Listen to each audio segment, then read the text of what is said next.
activists that live along the Fairmount line started working and fought the T to keep the line open.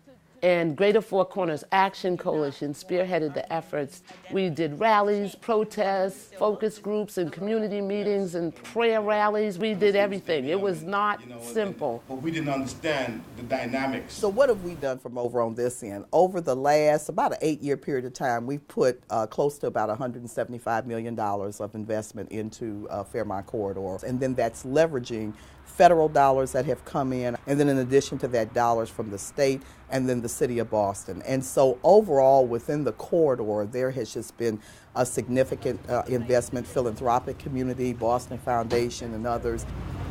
So right now, we've gotten 3 new stops. This is a corridor of opportunity, and done right, viewed through a lens of equity in the process, and not just growth and markets. This corridor of opportunity would be something that brings jobs to the people that we advocated better transportation for. That's why we're trying to block off. We're talking about an economic zone, and we're planning not only to get people on the trains, but also get them to jobs. The Fairmount Corridor should not only be evaluated in terms of what wound up being 3 stations or 4 stations, but did we not wind up having these kind of multiplier effects? The reason that's important is for what? It's for jobs, it's for economic development, it's healthy communities, it's a sustainable future, okay? What we're really doing is helping to do community building. This will be a multi-business food production center. 30 to 50 businesses, 150 workers. This is $100 million 4 blocks.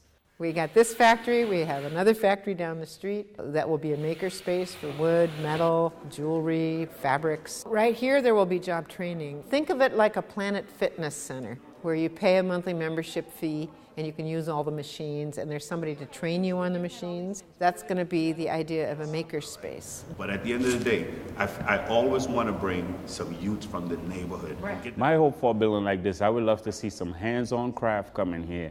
When I say hands-on craft, I mean painting, carpentry, plumbing, heating, every trade. And me personally, I know I can get 50 kids I can talk to a daytime and say, hey, come let's go down the street.